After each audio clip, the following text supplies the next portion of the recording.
Hello everyone, I am here with Cristiano Carciani. He is in charge of the design department in Turabo University at San Juan, Puerto Rico. And tonight we're here in Lindenwood University. Thank you for coming, Cristiano. Thank you for inviting me to share a little of time with you. Well, the pleasure is mine. Talk to me a little bit more about yourself, describing your experience as a fashion designer, professor, and all the different things you have done. Okay. First of all, we have to say that even if I'm coming right now from Puerto Rico, I'm not really Puerto Rican. I'm from Italy, and I moved to Puerto Rico about 15 years ago. So I began studying and working in fashion in Italy, in Rome. And so Rome, one of the capital of haute couture and of fashion in the world. And really I began with haute couture and with menswear, with tailoring. So from haute couture in Rome in the Accademia Coefia, and then working with wedding dresses and all these big gowns for party. I moved to Puerto Rico at the beginning of the new century in 2001, I think. And I began working a little with production for the first time for production in industry, in the fashion industry. So changing a little from haute couture to commercial production. And finally, about 8 years ago, I began working as professor in the fashion program in the International School of Design and Architecture in the Universidad of Turabo in San Juan, and then I was coordinator of the fashion program, and finally last year I became director of the design program, in charge of the fashion program, fashion design program, graphic design and industrial design altogether. Awesome. And when did you first discover your passion for both arts and fashion? Well, a lot of years ago, when I still have a lot of hair, and I didn't have gray hair on my beard. I was about probably 13, 14 years old, and I still remember drawing and sewing clothes for my sister. She was my first customer since I was 13 or 14, and then I formally began studying probably at 19 or 20 in the academic coefficient. And what motivated you to follow your path in the fashion industry? Well, it was something that I began naturally, and fortunately my parents helped me develop this my skills and my talent. So I keep working all time in fashion and all the different fields and different manifestation of fashion. You also like working with unusual materials to create art. So how do you harmonize that with fashion, or is it completely different? No, absolutely. It's something there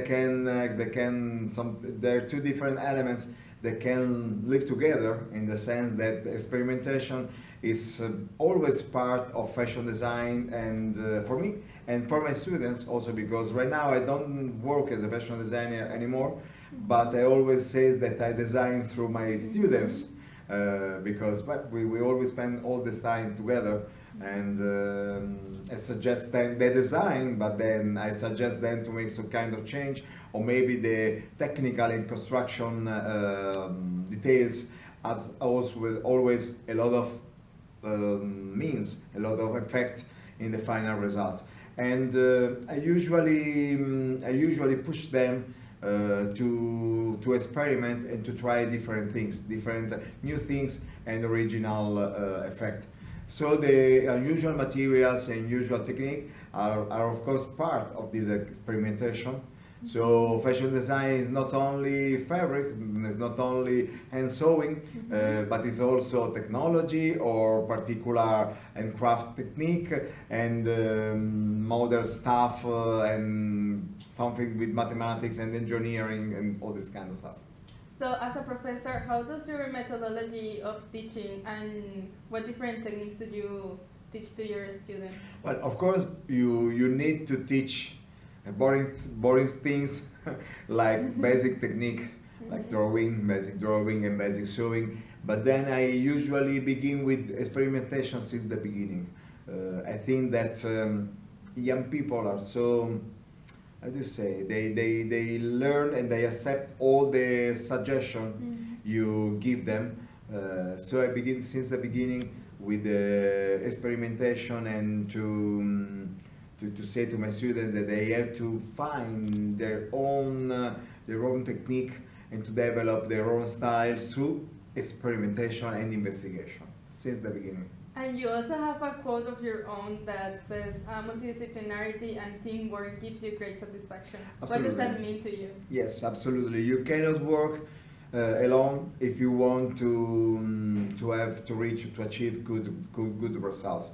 You cannot be expert in everything. For instance, I'm good in the technical area of fashion, pattern making, and construction, and sewing, and in design, in the sense that I'm not a designer, but still with this conceptualizing thing and conceptualizing and experimental aspect, I'm still good in design. But for instance, I cannot draw. I'm not able to draw. I'm horrible. I cannot paint. I cannot use color. So to have a good result, for instance, I want to present a collection, I need to ask someone else that is a good illustrator to illustrate, to help me in the phase of illustration. Then maybe I can work alone, but I need some good seamstress to make my collection. And then finally, I need a good, good people that is good in the backstage of a fashion show and the models, and someone that suggests me how to use lights and music. So everything also in fashion is the result of collaboration among the designer, that maybe is the head, is the project manager, and a lot of other people that add their expertise to your idea. What is your perception of the fashion program here in Lindenwood and about the students as well? Well, the students this year were very good, and above all, they were hungry of learning something else.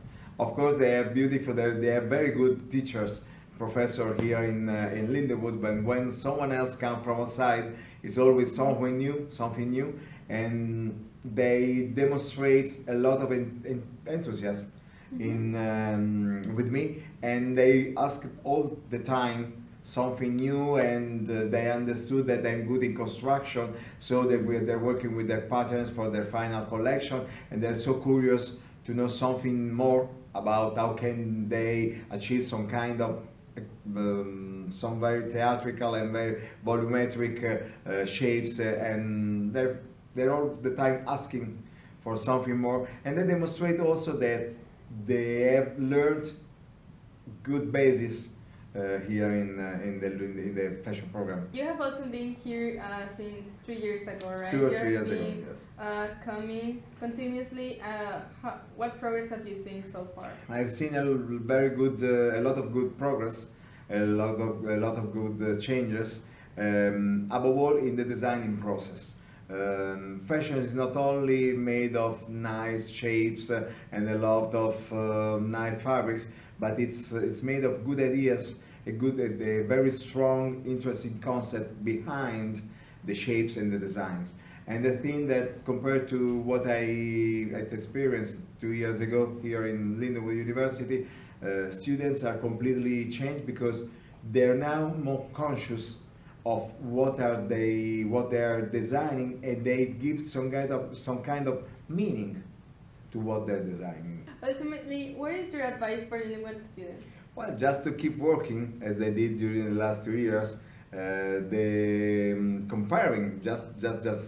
Comparing what I saw 2 years ago and what I'm experimenting right now, it's evident that the professors are making a very good work, a very good job with the students, teaching them that they have to be conscious about what they're designing, that they have to put something personal in their stuff, demonstrating that fashion is not only nice skirt and a lot of beautiful fabrics, but that there is something inside the design of the pieces.